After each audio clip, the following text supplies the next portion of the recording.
గోపన్న ఒక మాట చెప్పేవాళ్ళు ఎప్పుడు. జనాలకు మనము ఎప్పుడు ఏ కష్టం వచ్చినా అండగా ఉంటే, మనకు కష్టం వచ్చినప్పుడు ఆ ప్రజలే మనకు అండగా ఉంటారు. యాక్చువల్లీ నియోజకవర్గంలో లీడర్స్‌తో గోపన్న గారు ఎలా ఉండేవారు? అందరినీ కలుపుకొని పని చేసుకుంటూ వెళ్ళేవాళ్ళు. ప్రతి ఒక్కళ్ళని కలుపుకునేవాళ్ళు. అసెంబ్లీ సాక్షిగానే కేటీఆర్ గారు అన్నారు.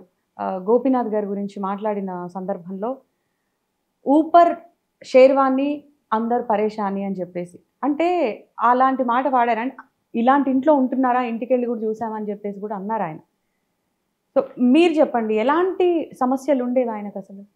ఎందుకు బయటికి ఎవరికి చెప్పుకునేవారు కాదు? మన హైదరాబాద్ లో సామెత చెప్తారు, ఊపర్ షేర్వానీ అందరు పరేషాని. అక్కడ పోయిన తర్వాత నేను హరీష్ రావు గారు నిజంగా ఆశ్చర్యానికి లోనేను. గోపీనాథ్ గారు ఉండే ఇల్లు మాదాపూర్ ఆ ప్రాంతంలో చాలా చిన్న ఇల్లు అధ్యక్ష. ఎన్నడూ కూడా గోపీనాథ్ గారు గుంబనంగా చాలా ఎక్కడ కూడా తనకేమైనా ఇబ్బంది ఉన్నా చెప్పేవాడు కాదు అధ్యక్ష. అక్కడ పోయిన చూసిన తర్వాత వాళ్ళ ముగ్గురు పిల్లలు 20, 21, 22 ఏళ్ళు ఉంటాయి. ఎవరు కూడా ఇంకా పెళ్లి అవ్వలేదు, సెటిల్ అవ్వలేదు. వాళ్ళని చూసి బాధపడ్డాం. తర్వాత ఇల్లు చూసి కూడా బాధపడ్డాం. ఇట్లా ఉన్నారా ఈయన ఇన్ని రోజుల్లో? ఎందుకంటే ఎప్పుడు ఏ ఫంక్షన్ వచ్చినా బాగా లావిష్ గా ఖర్చు పెట్టేటోడు అధ్యక్ష. సూపర్ షేర్వానీ అందరు పరేషాన్ ఎందుకన్నా అంటే ఎక్కడ కూడా ఇంకా తెలియనియలే మాకు ఈ కష్టం ఉందని కానీ ఇంకోటని కానీ. తెలంగాణ ప్రభుత్వం ఆనాడు బతుకమ్మ చీరలు అనే కార్యక్రమం ప్రారంభించినాం అధ్యక్ష. కానీ అంతకంటే ముందే గోపీనాథ్ గారు తన కాన్స్టిట్యున్సీలో బతుకమ్మకి చీర పెట్టే ఒక సంస్కృతిని కూడా తీసుకొచ్చింది గోపీనాథ్ గారు అధ్యక్ష. మనందరం గోపీనాథ్ అని ఇక్కడ పిలుస్తాం కానీ ఆయన మొత్తం కాన్స్టిట్యున్సీలో మాత్రం గోపన్నగానే పిలుచుకుంటారు. అట్లాంటి సింహంలా బతికిన మనిషి నేను ఈ బయటికి రాకూడదనే ఎన్ని పోగొట్టుకున్నా కూడా దిగమింగుకొని ఉన్నారు. కొంతమంది అనేవాళ్ళు నన్ను, సార్ అట్లా చేస్తా అంటే నువ్వు కూడా ఏమీ అనవా, ఇంట్లో ఆడాళ్ళు ఊరుకోరు కదా అట్లా అని. కాకపోతే నేను ఎప్పుడూ ఒకటే చెప్పేదాన్ని, ఈయనకి అన్నీ తెలిసి ఎప్పుడు ఏం చేయాలో తెలుసు. మేము ఎప్పుడు ఏదో చెప్పము, దేనికి అడ్డు చెప్పము. ఈయన ఏ బాటలో వెళ్తే అదే వెళ్తాము, అదే పని చేస్తాం. మేము డబ్బు లేదు అనే ఇబ్బంది కలగలేదు. ఈయన ఉన్నంత వరకు మాకు ఎప్పుడు అంటే తెలియనివ్వలేదు. మాకు ఏది కావాలన్నా మాకు ఇచ్చేవాళ్ళు. ఇంట్లో పిల్లలకు కానీ మాకు కానీ బయట ప్రజలకు ఏ అవసరమైనా ఇచ్చేవాళ్ళు. ఆయన అనుభవించారు తప్ప మీకు ఎప్పుడు ప్రాబ్లం రానివ్వలేదు. ఇప్పుడు మాకు తెలుస్తుంది ఆ బాధ అనేది ఏంటో. ఇప్పుడు కూడా నాకు కూడా ఆయన బాటలోనే వెళ్తాను. మాకు డబ్బు కావాలి అనే ఆశ లేదు. అంత ఆశ ఉంటే ఈయనకి ఎప్పుడో అడ్డు చెప్పేవాళ్ళు. మీరు ఎవరు అడిగినా ఇంటర్వ్యూలు ఇవ్వట్లేదట, ఎందుకని? ఈవెన్ నాకు కూడా ఎంత టైం పట్టింది మీతో మాట్లాడాలంటే. అంటే నేను కొంత బాధలో ఉన్నా. ఊహించుకొని సంఘటన జరిగింది మా ఇంట్లో. నాకు కూడా ఆ బాధతో ఏమి ఇవ్వగలనో లేదో మీ క్వశ్చన్స్కి ఆలోచించే టైం లేదు నా దగ్గర. ప్రజల్లో ఎక్కువ వెళ్తున్నా కాబట్టి అందుకే ఈ తక్కువ టైంలో ఆ పనులన్నీ చేసుకుంటూ పోతూ అధికారంలోకి వచ్చినాక ఎవరు ఎన్ని అడిగినా ఏది అడిగినా టైం ఇస్తాను, చేస్తాను. సానుభూతి ఓట్లు అని చెప్పేసి మీ విజయాన్ని తక్కువ చేసేవారికి మీరేం చెప్పాలనుకుంటున్నారు? మీరు అడిగింది తప్పు. సానుభూతి ఓట్లేం కాదు, జూబ్లీహిల్స్ ప్రజలు అమాయకులేం కాదు, చిత్తశుద్ధిని గుర్తించి ఓట్లు వేస్తారు. గోపీనాథ్ గారికి సినిమాలు అంటే ఎందుకంటే అంత ఇష్టం? చాలా సినిమాలు కూడా ప్రొడ్యూస్ చేశారు.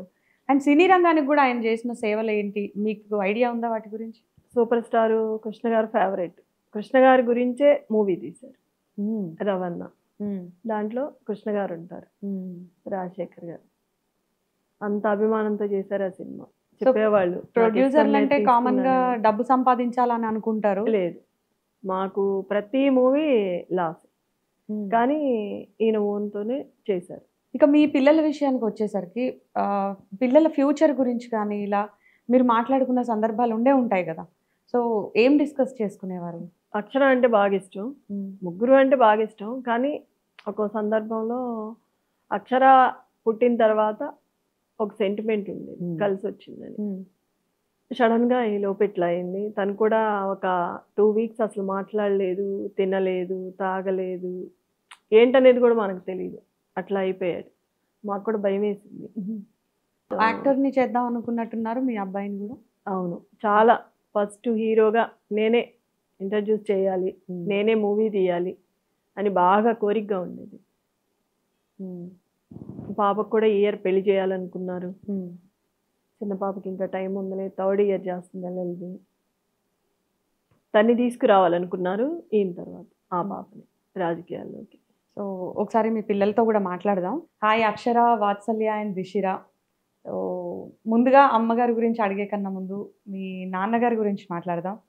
సో బేసిక్గా మాగంటి గోపీనాథ్ గారు అనగానే మీకు ఇన్స్పైర్ చేసినటువంటి అంశాలు ఏం గుర్తొస్తాయి? అండ్ మీరు మీ నాన్నగారితో గడిపినటువంటి క్షణాలు ఏంటి, ఆ మెమరీస్? సో మేము ఇప్పుడిప్పుడే ప్రజల్లోకి వెళ్తున్నాము. సో వెళ్తేనే మాకు తెలుస్తుంది ఆయన ఎంతమందికి హెల్ప్ చేశారు, ఆయనకు ఎంత మంచి పేరుందో. దానికి మేము చాలా ప్రౌడ్గా ఉన్నాము. సో ఆయన ఎంత పెద్ద ఇంపాక్ట్ క్రియేట్ చేయగలిగారో మాకు తెలిసింది.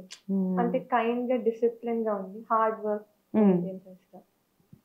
ఎగ్జాంపుల్ అంటే కరోనా టైంలో థాలసీమియా పేషెంట్స్కి బ్లడ్ డొనేషన్ చేశారు. 2200 బ్లడ్ డొనేషన్స్ చేసి ఇండియా బుక్ ఆఫ్ రికార్డ్స్కి వచ్చారు.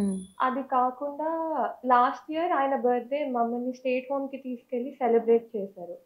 సో అక్కడ వీణావాణిని కల్పించారు మాతో. సో ఆయన రెగ్యులర్గా కలుస్తూ ఉంటారు.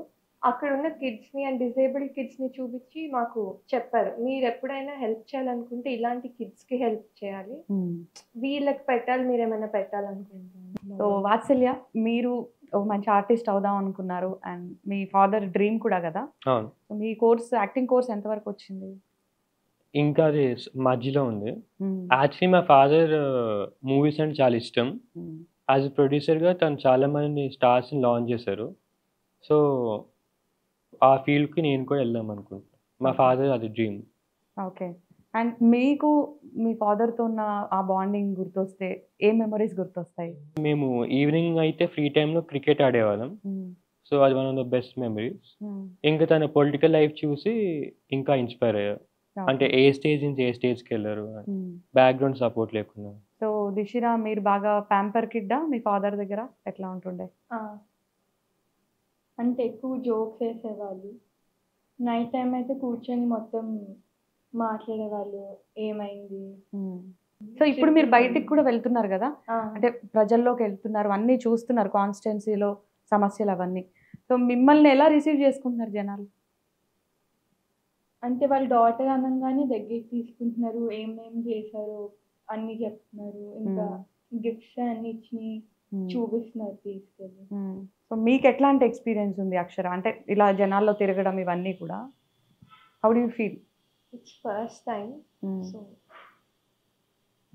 ఇప్పుడు మీ మదర్ గురించి చెప్పండి. అమ్మ వచ్చారు, రాకూడని సందర్భంలో అన్ఎక్స్పెక్టెడ్గా జనాల్లోకి రావాల్సిన పరిస్థితి. ఒకవేళ అధికారం ఇస్తే ప్రజలు ఆవిడ ఎలా డీల్ చేయగలుగుతారని మీరు నమ్ముతున్నారు? నాన్న ఉన్నప్పుడు కూడా బ్యాక్ వర్క్ మొత్తం అమ్మే చూసుకునేది. సో ఇప్పుడు కూడా తనకు ఆ క్యాపబిలిటీ ఉంది, సేమ్ నాన్నలానే చేయడం. కానీ ఇప్పుడు తను ముందరికి రాబోతుంది ఆ పొజిషన్లోకి. ముందలంటే నాన్న వెనకమాల అన్నీ చేసి పెట్టాను. సో అమ్మకి ఇప్పుడు అంతా మీరే కాబట్టి, సో ఆవిడకి మీ సపోర్ట్ ఎలా ఉంటుంది? అమ్మ నాన్నకైతే ఎలా బ్యాక్ బోన్లో సపోర్ట్ చేసిందో మేము అలానే తనకి కావాల్సిన పనులన్నీ మేము తనకి బ్యాక్ బోన్గా చేస్తాం. ఆల్ ద వెరీ బెస్ట్ మీ ముగ్గురికి కూడా. Thank you. Thank you.